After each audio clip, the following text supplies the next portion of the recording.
Hi friends, welcome to परम classes channel.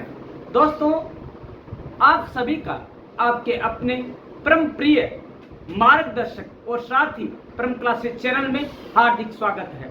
दोस्तों, हर रोज की भांति हम आज भी एक नया टॉपिक जानेंगे जो कि आज तक इतनी सरल भाषा में आपने नहीं जाना होगा, चाहे वो ऑफलाइन हो चाहे ऑनलाइन हो। तो दोस्तों, आइए हम जानते हैं उस टॉपिक का नाम पहले तो, जो कि हम रोजमर्रा की जिंदगी में भी काम में लेते हैं। वो शब्द है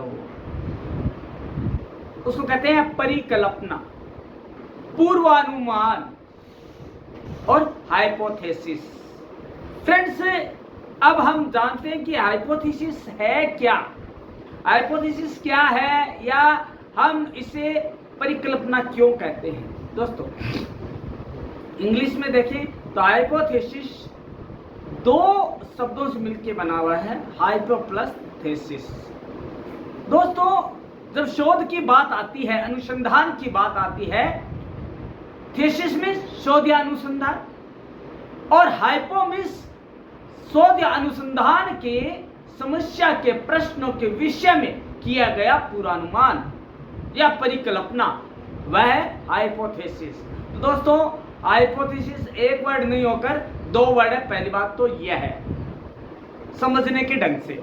दूसरी हो गया, वैज्ञानिक शोध का प्रारंभ समस्या के साथ साथ परिकल्पना से होता है। दोस्तों, समस्या के समाधान के रूप में हम अनुमान लगा लेते हैं। जैसे एक घर के अंदर 10 सदस्य हैं और कोई चीज गुम हो गई, तो समस्या क्या है?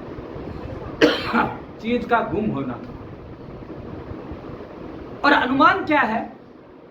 हम में से किसी के पास वो चीज है।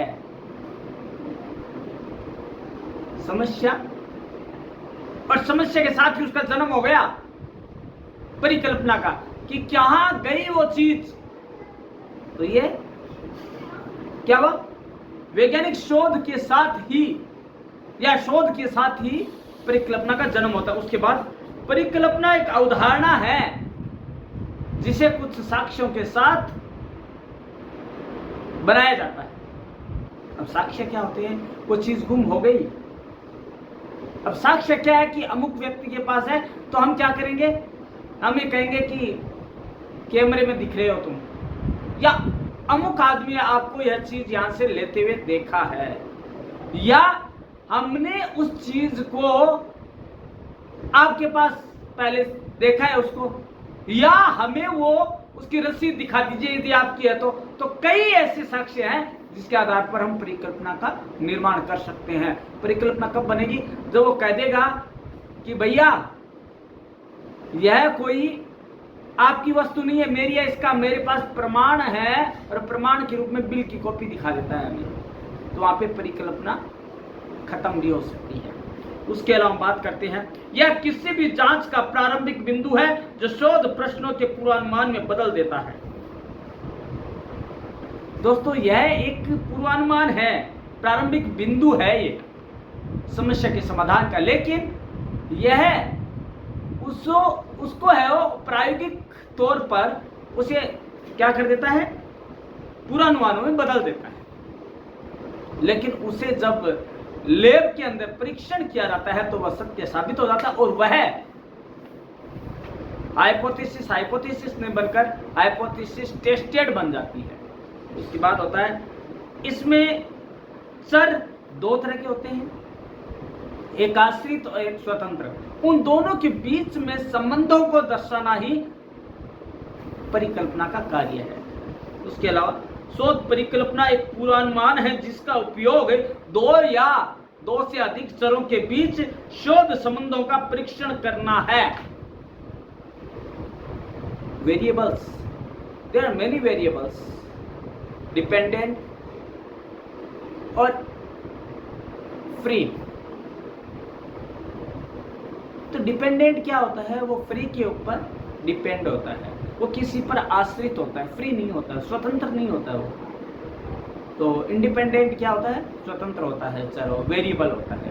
तो हम जानते हैं कि परिकल्पना को समझने के लिए हम कुछ परिभाषाओं को भी जानेंगे, जिससे कि हमें परिकल्पना के बारे में कुछ जानकारी मिल सके। तो हम जान लेते हैं कि परिकल्पना के बारे में लोगों की क्या राय है, या जो सामाजिक शोधकर्ता उन्होंने क्या क्या परिभाषाएं दी है, हम उन्हें जान लेते हैं। कर्लिंगर के शब्दों में, कर्लिंगर ने क्या कहा है, परिकल्पना दो या दो से अधिक चरों के बीच संबंध का अनुमानात्मक कथन है। अनुमान है ये, दो या दो से अधिक चरों के बीच का, दो या दो से अधिक वेरिएबल्स के बीच का यह अनुमान मात्र है। उसके बाद क्या आती है बात, चैपलिन ने क्या कहा है, चैपलिन ने कहा है परिकल्पना एक अवधारणा है जो अंतरिम व्याख्या का काम करती है। उन चरों के बीच के जो संबंध है ना, उनकी व्याख्या करती है परिकल्पना। उसका हम आगे एग्जाम्पल भी देखेंगे जब हम प्रकार की बात करेंगे, हम टाइप्स की बात करेंगे कि परिकल्पना के क्या क्या प्रकार होते हैं, what are the types of hypothesis. उसके बाद बात आती है रेबर ने क्या कहा है, उनकी भी परिभाषा लगभग चैपलिन से मेल खाती है। और वो क्या है, परिकल्पना वह कथन या प्रस्ताव या अभिधारणा है जो कि कुछ तथ्यों और अंतरिम व्याख्या का काम करती है। सेम वही परिभाषा है, कहीं कोई वो नहीं है, दोहराई नहीं है, केवल इसमें व्याख्या शब्द जुड़ जाता है और वह व्याख्या करती है इसका। और उसमें अनुमान वो कहता है, चैपलिन तो कहता है अनुमानात्मक कथन मात्र है, और यह कहती है कि उन दोनों के बीच में कारण और परिणाम संबंधों की व्याख्या भी करती है। तो अब बात जानते हैं कि इन परिभाषाओं के आधार पर परिकल्पना का स्वरूप क्या है, हम उस स्वरूप को जान लेते हैं। स्वरूप मीन्स फॉर्म क्या हो गया उसका, या उसकी नेचर क्या है, तो जान लेते हैं। परिकल्पना को विश्वसनीय मानने के लिए यह स्पष्ट और सटीक होनी चाहिए। दोस्तों, यदि हम किसी भी समस्या, हमारे सामने समस्या है, उसके बारे में पूर्वानुमान लगाना चाहते हैं, तो वह समस्या सटीक होनी चाहिए और उतनी ही सटीक व परिकल्पना होनी चाहिए हाइपोथेसिस, जिसका कि हम टेस्टिंग कर सकें, जिसकी वजह से कि हमें नीचा नहीं देखना पड़े, हम सबूत के साथ कह सके कि हाँ यही बात है और हम हमारी बात पे अडिग हैं, क्योंकि हमारे पास इसका सबूत है। और जो सबूत है, प्रमाण जो है, जो आपके पास प्रूव की चीज है, उसे हम प्रायोगिक तौर पर वैज्ञानिक पद्धति से टेस्टिंग भी कर सकते हैं।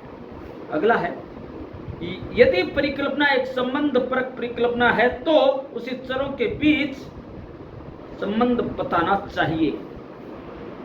क्या होता है दोस्तों, एक संबंध परक है ना, तो उसे दोनों चरों के बीच में, वेरिएबल्स के बीच में संबंध बताना चाहिए कि इसकी वजह से ये हो सकता है, इसकी वजह से ये है, वाह, है ना। उसके बाद आता है, परिकल्पना विशिष्ट होनी चाहिए तथा उसमें अधिक परीक्षण की गुंजाइश होना चाहिए। दोस्तों, सामान्य बात तो हर कोई कर सकता है, लेकिन परिकल्पना ऐसी होनी चाहिए जो सबसे हटकर हो और उसमें अधिक कार्य की गुंजाइश हो, मजा आए उसमें कार्य करने का, उस पर परीक्षण करने का कुछ अलग ही अंदाज हो, उसमें इंटरेस्ट आए। उसे हाइपोथेसिस टेस्टिंग के अंदर यदि आपके पास इंटरेस्ट नहीं आता है उसे हाइपोथेसिस टेस्टिंग में, तो कोई मतलब की बात नहीं है, क्योंकि हाइपोथेसिस पूर्वानुमान तो हर कोई लगा लेता है ना। पूर्वानुमान लगाना और उसकी टेस्टिंग करना, किस आधार पर आपने पूर्वानुमान लगाया, किस आधार पर आपने धारणा बनाई, उसके टेस्टिंग करना एक अलग बात है। उसके बाद बात आती है, परिकल्पना की व्याख्या का तरीका सरल होना चाहिए। हमने इल्जाम लगाया, पूर्वानुमान लगाया, धारणा बनाई, लेकिन वो धारणा सरल होनी चाहिए, ये जटिल नहीं होनी चाहिए, जलेबी की तरह घुमाव फिराव वाली नहीं होनी चाहिए, एकदम सटीक होनी चाहिए कि नहीं ये बात है। ऐसा नहीं कि उसने कहा तो मैंने बात कही, मैंने तो नहीं देखा, उसने देखा, ये नहीं, सटीक एंड सपाट होनी चाहिए और सरल होनी चाहिए। साहब ये है, मैंने देखा था और ये खत्म, ये मेरी धारणा है आपके बारे में, यह है पूर्वानुमान। और एक बात बता दूं मैं, परिकल्पना बहुत सी होती है, उनमें से कुछ जो कि टेस्ट के बाद में टेस्टिंग पर खरी उतरती है, वो तो परिकल्पना परिणाम में बदल जाती है और बाकी जो बचती है वो खाली अनुमान ही बनकर रह जाती है। परिकल्पनाएं सभी सही हो या गलत है। कुछ ही पूर्वानुमान सही होते हैं और कुछ पूर्वानुमान गलत होते हैं। जैसे हाइपोथेसिस क्या होती, मैं बता दूं आपको कि प्रश्न यह था कि जनरल इलेक्शन में दो पार्टियां खड़ी है, उनमें से कौन कितनी सीटें गेन करेगा। प्रश्न क्या है, कौन कितनी सीटें प्राप्त करेगा। पूर्वानुमान क्या था, मीडिया ने क्या दर्शाया कि एक्स पार्टी के 290 सीटें आएगी, जबकि वाई पार्टी अल्प मत तक सीमित रह जाएगी। उनको पूछा गया भैया किस आधार पर कह रहे हैं, तो बोले कि वोटिंग परसेंट बढ़ा है इस बार, यह परीक्षण का तरीका है, यह हाइपोथेसिस टेस्टिंग। तो सरल भाषा में कह दिया गया कि हम इस आधार पर कह रहे हैं कि भैया अब की बार वोटिंग का जो परसेंट है वो बढ़ा है, इसलिए एक्स पार्टी के जीतने के आसार ज्यादा दिखाई दे रहे हैं। यह है पूर्वानुमान, क्योंकि टेस्टिंग हो चुकी है। किस आधार पर, कि भैया वोटिंग ज्यादा हुई है। यह है पूर्वानुमान या हाइपोथेसिस। उसके बाद आती है परिकल्पना सार्वभौमिक है, यह हर जगह लागू होती है, केवल वैज्ञानिक पद्धति या शोध पद्धति पर ही नहीं है, हमारे आम जीवन में भी लागू होती है। यह विज्ञान के साथ साथ सामाजिक विज्ञान में भी लागू होती है। परिकल्पना क्या है, क्यों है, कैसे है, ये इतर बात है, लेकिन इसका लागू होना अलग बात है। यह हर जगह लागू होती है, हमारी आम लाइफ के अंदर भी लागू होती है। जैसे कि मैं बता दूं, जो लोग तंबाकू खाते हैं उन्हें कैंसर होगा, यह परिकल्पना है। समस्या क्या है, तंबाकू खाना, और पूर्वानुमान क्या है, यदि तंबाकू खाओगे तो क्या होगा, तंबाकू सेवन करने से आपको कैंसर होगा।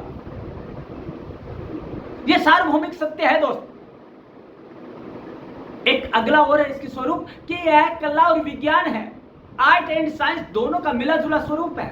दोस्तों पूर्वानुमान लगाना एक कला है और इसे साबित करना विज्ञान है। कला क्या होती है, कला आर्ट है जो कि कोई और दूसरा नहीं देख सकता। मैजिशियन होता है, राइट। मैं एक चीज बता रहा हूं, मैजिशियन है, मैजिशियन आपसे पूछता है कि कितने का सिक्का बनाऊं, आप क्या कहेंगे, 50 का सिक्का बना, जैसे कि उसके घर की फैक्ट्री बना देगा। लेकिन वो पूछता क्या है, 50 का सिक्का बनाओ। लेकिन विज्ञान का सहारा लेता है, विज्ञान का सहारा लेकर और आपको दिखा भी देता है, ये रहा 50 का सिक्का मैंने बना दिया, जबकि 50 का सिक्का मार्केट में नहीं है।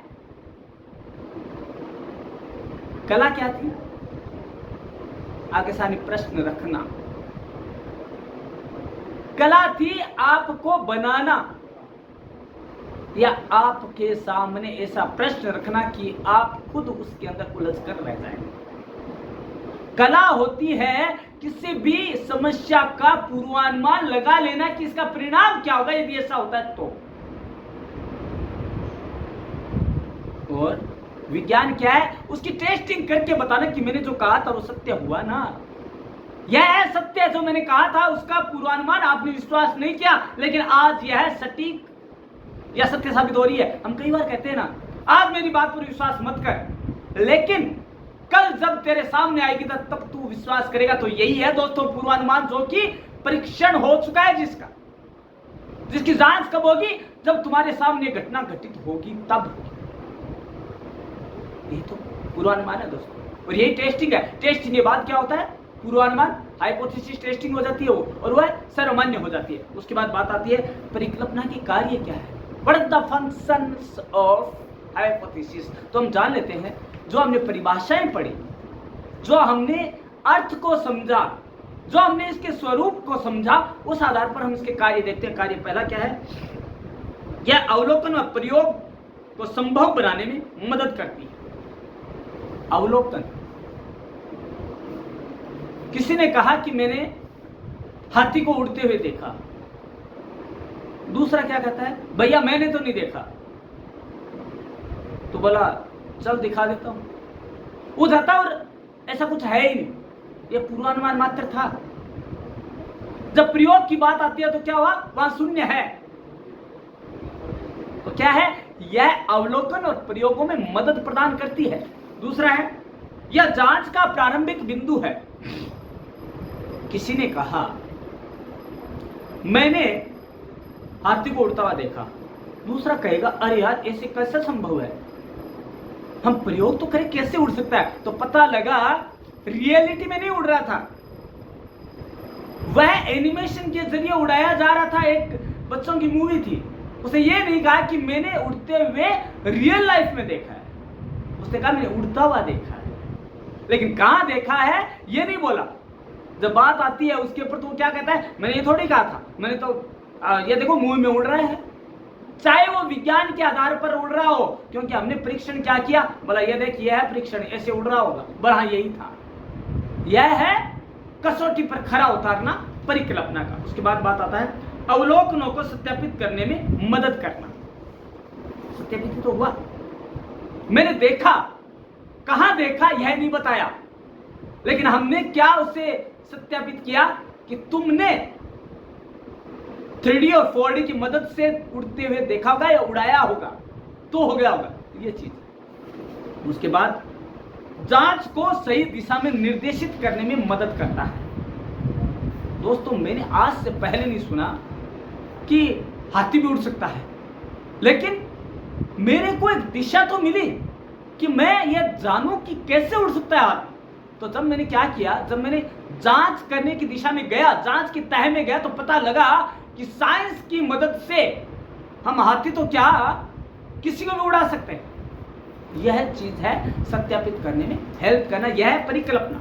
अब बात आती है दोस्तों कि परिकल्पना के प्रकार क्या हैं, कौन कौन से प्रकार की परिकल्पनाएं होती है। 6 प्रकार इसके प्रमुख बताए जा रहे हैं दोस्तों, वो ध्यान से सुन लीजिएगा। यदि आपको जरूरत हो तो डाउनलोड करके इसे नोट डाउन में नोट कर लीजिएगा, ताकि आपके आने वाले एग्जाम्स हैं, BGMC, MGMC, PRO, UGC net जो कि 18 जून को होने वाली है, उन सब में काम आ सके। तो उसके 6 प्रकार कौन कौन से हैं? सरल, जटिल, दिशात्मक, गैर दिशात्मक, शून्य और शास्त्रीय व आकस्मिक परिकल्पना। सरल परिकल्पना क्या है, जो 2 चरों के मध्य संबंध को दर्शाती है। 2 चर, एक आश्रित है तो दूसरा क्या है, स्वतंत्र है। अब इसका उदाहरण मैं बता देता हूं दोस्तों, उदाहरण ले लेते हैं ताकि हमें सीखने में, समझने में सरलता हो सके। देखिए उदाहरण यह है कि यदि हम सब्जियां खाते हैं तो हमारा वजन घटता है। सब्जियां क्या है, इसमें स्वतंत्र चर है। क्या करने से क्या होता है, तो क्या करने से तो यह स्वतंत्र है, और क्या होगा यह आश्रित है। सब्जियां खाने से वजन कम होता है या वजन घटता है, तो क्या हुआ, सब्जियां तो हो गई स्वतंत्र, और आश्रित क्या हो गया, वजन घटता है। क्योंकि सब्जियां खाओगे तभी वजन घटेगा, नहीं तो नहीं घटेगा। यह है सामान्य परिकल्पना, यह अनुमान है एक, है ना। दूसरा है जटिल, 2 या 2 से अधिक आश्रित हो, 2 या 2 से अधिक स्वतंत्र चरों के बीच में संबंध बताता है। दूसरा उदाहरण ये दे सकते हैं इसे समझने के लिए कि भैया सब्जियां व फल खाने से वजन घटता है, त्वचा चमकीली होती है, और नींद भी आराम से आती है, और थकान भी कम महसूस होती है। 2 स्वतंत्र चर कौन से वे, फल और सब्जियां, और आश्रित कौन से वे, वो वजन घटता है।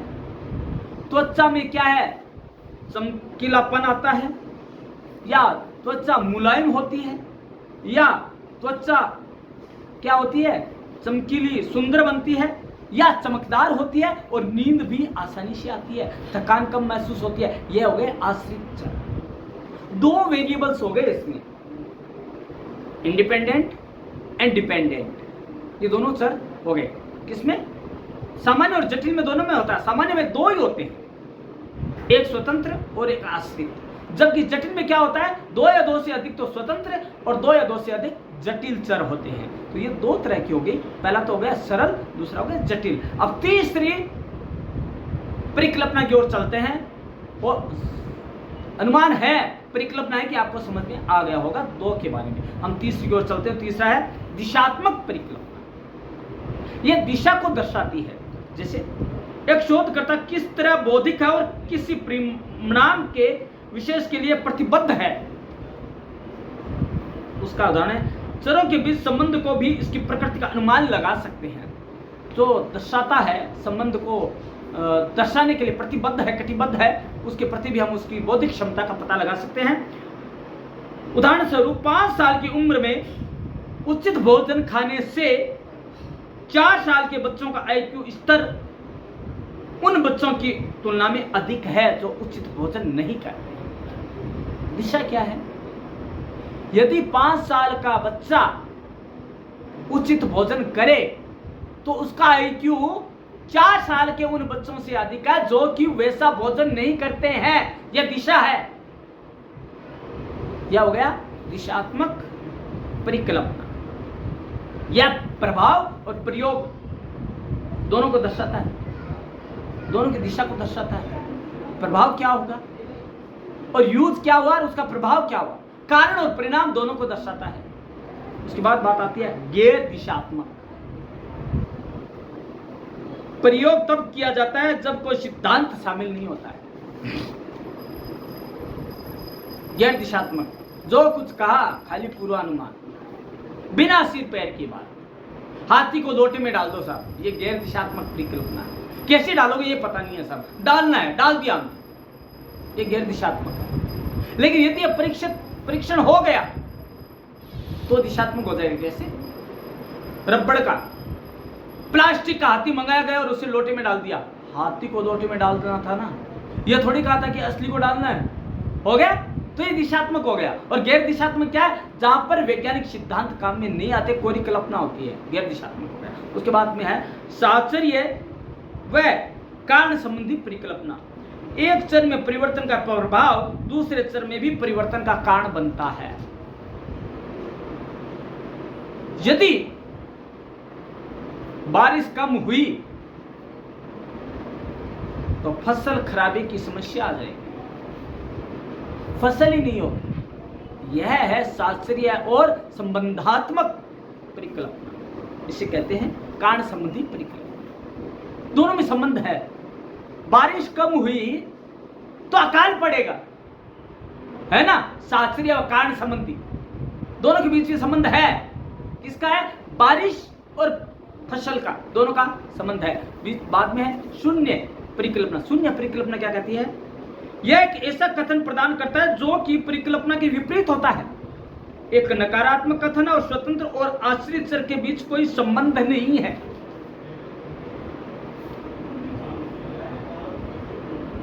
जैसे कि क्या होता है दोस्तों, मैं बता दूं। एक टीवी पे ऐड आता है, यदि आप इस प्रोडक्ट का यूज करेंगे तो आपका बच्चा अन्य बच्चों की तुलना में तेजी से बढ़ेगा। यह शून्य परिकल्पना है दोस्तों। यह आपके अंदर हीन भावना का विकास करती है, लेकिन परिकल्पना कभी हीन भावना का विकास नहीं करती है दोस्तों। यह अनुमान है खाली। तो जहां शून्य परिकल्पना आती है वहां पे नकारात्मकता होती है, वहीं और वहां पे कोई वैज्ञानिक सिद्धांत या वैज्ञानिक जो है परीक्षण का प्रकार काम नहीं करता है। उसके बाद हम जानते हैं कि इसके स्रोत कौन कौन से हैं।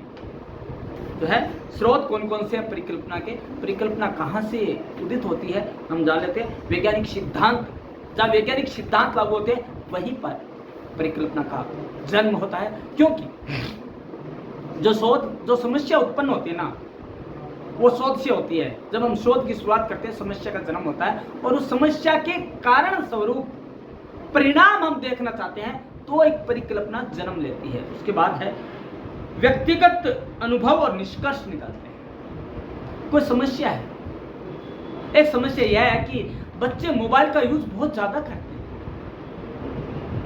अब इनको मोबाइल की लत से छुड़ाने के लिए क्या किया जाए? तो लोग अपने अपने अनुभवों पे बात करते हैं। अपने अपने अनुभव बताते हैं कि मैंने ये किया, मैंने ये किया, मैंने बच्चों के साथ ये किया, मैंने बच्चों के साथ क्या है ऑफलाइन गेम या खेल खेलना शुरू कर दिया तो बच्चों का ध्यान डाइवर्ट हो गया। दूसरा कहता है कि मैंने उसे पनिशमेंट किया। तीसरा कहता है कि मैंने ये किया, वो क्या। ये सारा क्या है, अनुभव और निष्कर्ष है दोस्तों, और ये परिकल्पनाएं है खाली। और लास्ट में निष्कर्ष निकाला जाता है कि सबने क्या कहा, उसका निचोड़ क्या, उसका सार क्या है, उस आधार पर परिकल्पना का परीक्षण कर लिया जाता है। उसके बाद बात आती है अतीत में हुए अध्ययन, कि हमारे समय में यदि ऐसा होता तो हम ये कर लेते, लेकिन अतीत में आपके समय ऐसा था ही नहीं तो क्या कर लेते, कौन सा तीर मार लेते आप। क्योंकि परिकल्पना क्या होती है, सटीक होती है, सरल होती है। आपका अनुमान ऐसा होना चाहिए जो सटीक हो। अब वो जो बात है ही नहीं तो उसकी परिकल्पना करना क्या। भाई हमारे समय होता तो हम ये कर लेते, भाई आपके समय मोबाइल था ही नहीं तो आप उसके क्या आदी हो जाते, परिकल्पना ही गलत है। उसके बाद बात आती है घटनाओं के बीच समानताएं और देखने का नजरिया सामान्य विचार और सोच प्रदान करती है। किस वे से हम घटना को देखते हैं, किस व्यू से हम घटना को देखते हैं, और किस व्यू से हम नजरिया हमारा है उन सब को जो देखने का नजरिया, उससे क्या परिकल्पना का जन्म होता है। कई बार ये होता है वाह हो गई, तूने कह दिया हो गया। तो ये चीजें क्या होती है, देखने का नजरिया है। सामने वाला कुछ नजरिए से देखेगा और हम किस नजरिए से देखेंगे। ये तो सोच की बात है, जैसा आप सोचोगे वैसा ही हो जाओगे। ये परिकल्पना है। बुरा जो ढूंढने में चला बुरा न मिलिया कोई, जो दिल खोजा आपने मुझसे बुरा न कोई, यह है परिकल्पना। किसी बुरा बताने से पहले हमने कहा वो बुरा है, हमारी परिकल्पना क्या है, तुम बुरे हो। लेकिन हमने खुद के अंदर खुद को देखा, नजरिया बदला तो परिणाम बदल गए। यह है परिकल्पना के जन्म या उद्भव का। अब हम जान लेते हैं परिकल्पना के अन्य उदाहरण कौन कौन से, जिससे कि हम परिकल्पना को आसानी से समझ सकते हैं। तो हम जान लेते हैं परिकल्पना के जो है उदाहरण क्या है। एक इजी वे में हम इसके उदाहरणों को जान लेते हैं। उदाहरण पहला है, प्रतिदिन मीठे पेय पदार्थों का सेवन करने से मोटापा बढ़ता है। सीधी सी बात है। पेय पदार्थ क्या है, स्वतंत्र चर है। आश्रित क्या है, यदि हम मीठे पेय पदार्थ पिएंगे या सेवन करेंगे तो क्या होगा, मोटापा बढ़ेगा। मोटापा बढ़ेगा तो ये क्या होगी, सरल परिकल्पना हो गई, अनुमान हो गया सरल। एक चीज और है, यदि आप माता पिता की बातों को ध्यान से सुनेंगे या उनकी आज्ञा का पालन करेंगे तो आप एक श्रेष्ठ और महान इंसान बनेंगे। यह परिकल्पना, सरल परिकल्पना। करना क्या है, आपको माँ बाप का कहना मानना है, उनकी आज्ञा का पालन करना है, तो आप एक महान व्यक्ति बन जाएंगे। यह सरल परिकल्पना है। कहीं कोई घालमेल नहीं, कहीं कोई मुड़ाव नहीं, कहीं कोई दुराव नहीं, कहीं कोई घुमाव नहीं, सीधी बात, नो बकवास। ठीक है। उसके बाद बात आती है, सभी लीली की पंखुड़ियों की संख्या समान होती है, शून्य है, ऐसा कुछ नहीं है। या एक परिकल्पना बहुत जो आम है वो है, देखिए वो सरल परिकल्पना का प्रकार मैं बता देता हूं। एक पेंसिल के बॉक्स में 10 पेंसिल का निकालना, यह सरल परिकल्पना है। पेंसिल का बॉक्स तो क्या हुआ, स्वतंत्र चर, और उसमें पेंसिलों की संख्या क्या हुई, आश्रित हुई। डिब्बे में आई ना, डिब्बा उसमें थोड़ी आया है, डिब्बे में आई ना वो, तो क्या हुआ, सरल परिकल्पना। लेकिन यदि हम यही बात करें कि सभी लिली की पंखुड़ियों की संख्या समान होती है, वह उसी तरह शून्य है जैसे कि यह कहना कि पेंसिल के बॉक्स में पेंसिल नहीं निकली और उसमें पेन निकली। यह शून्य परिकल्पना हो ही नहीं सकता। कंपनी इतनी बेवकूफ नहीं है कि 2 रुपए की बजाय वो 5 रुपए की चीज डाल देगी वहां। यह शून्य परिकल्पना है दोस्तों, शून्य सोच है, खाली है कल्पना या कोरी कपोल कल्पित बात है, उसे हम परिकल्पना नहीं कर सकते, उसके कोई सिर पांव नहीं है। उसके बाद बात आती है, यदि कोई व्यक्ति 8 घंटे की नींद लेता है तो वह कम थकान महसूस करेगा बजाय उसके जो कि 6 घंटे ही नींद लेता है। तो यह कौन सी हो गई, दिशा परिकल्पना हो गई, दिशात्मक। दिशा क्या है, ज्यादा सोने से थकान कम होगी, कम सोने से थकान ज्यादा होगी, ये होगी दिशात्मक। अब हम जानते हैं कि परिकल्पना की भूमिका क्या है, वैज्ञानिक पद्धति में परिकल्पना की क्या भूमिका है, क्यों परिकल्पना को काम में लिया जाता है। दोस्तों, हमने परिकल्पना को जान लिया, परिकल्पना के प्रकार को जान लिया, हमने इसके स्वरूप को जान लिया, हमने उसको उदाहरण के माध्यम से भी जान लिया, लेकिन जब तक इसकी भूमिका को नहीं जानेंगे तो हम इसे स्वीकार नहीं कर सकते हैं। किसी भी चीज को हम स्वीकार कब करेंगे? हमें कहा गया कि भैया आप ऑनलाइन सामान खरीदिए, आपको सस्ता मिलेगा, पूर्वानुमान है, लेकिन कब साबित होगा सही? हमने ऑनलाइन ऑर्डर किया, पता लगा कि जितने का सामान नहीं है उतना तो कैरिंग चार्ज लग रहा है, परिकल्पना गलत साबित हो गई। लेकिन यह हुआ कि आपने सामान मंगाया और उतने में ही आया, एक्स्ट्रा कुछ नहीं लगा, तो यह परिकल्पना सत्य साबित हो सकती है, क्योंकि आंखन देखी कागज लेखी, आंखों से देखो फिर लिखो, तभी परिकल्पना साकार हो सकती है, अन्यथा नहीं। तो हम देखते हैं कि वैज्ञानिक पद्धति में यह परिकल्पना क्या भूमिका का निर्वहन करती है। तो जान लेते हैं। पहला है प्रश्न का निर्माण। समस्या है ना, समस्या के कारण परिणाम स्वरूप क्या करते हैं? अनुमान लगाते हैं, परिकल्पना का निर्माण करते हैं ना। तो हम क्या कहते हैं कि भैया बात यह है, इस समस्या का निदान यह हो सकता है, किसी के ट्यूमर हो गई, तो हमने क्या कहा? डॉक्टर को चेक कराओ और चेक करने पे जो भी है उसका समाधान निकाल लो, है ना। तो ये क्या है? प्रश्न का निर्माण। प्रश्न क्या है? समस्या क्या है? ट्यूमर का होना। और परिणाम क्या हो सकता है? यदि आपने ट्यूमर को दिखाया तो आपका निदान हो सकता है, लेकिन प्रश्न फिर भी क्या? एक प्रश्न और आ गया, कैसे ठीक होगा? डॉक्टर को दिखाओगे तभी तो ठीक होगा। यह प्रश्न का निर्माण हो गया समस्या के उपरांत। उसके बाद बात आती है पृष्ठभूमि का अनुसंधान करना। अब यह हुआ, किसी ने बताया कि ट्यूमर हो गई, अनुसंधान किया जाता है। भैया परिणाम तो मैंने बता दिया कि क्या है, कि डॉक्टर के पास जाओ, लेकिन डॉक्टर क्या करेगा? उसके पृष्ठभूमि में जाके खोज करेगा, कैसे हुई, क्या आपने तंबाकू तो नहीं खाई, क्या आपने गुटखे का सेवन किया, क्या आपने चाय ज्यादा पी, क्या आपने ड्रिंक की, या आपने ऐसी आदतों को के आदि हैं आप ऐसी चीजों की जो कि आपके लिए हानिकारक है, क्या आपने लीड तो नहीं पी लिया, क्या आपने लेड का सेवन तो नहीं कर लिया। ये अनुसंधान के तरीके किसको देते हैं? डॉक्टर को सुझाए जाते हैं, कि डॉक्टर खुद अनुसंधान करता है कहीं ऐसा तो नहीं हुआ है। उसके बाद बात आती है परिकल्पना का निर्माण। तब डॉक्टर जाकर एक परिकल्पना निर्माण करता है।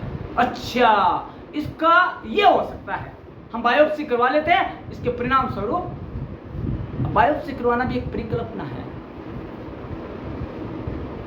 परिकल्पना क्या है? बायोप्सी करवा लेंगे तो करवा लेते हैं, पूर्वानुमान है, करवा लेते हैं तो यह हो सकता है कि यह हो जाए, परिकल्पना है। उसके बाद क्या है? प्रयोग की रूपरेखा तैयार करना। अब अनुमान लग गया कि भैया ट्यूमर है तो यह भी हो सकता है, तो रूपरेखा तैयार हो जाती है साहब।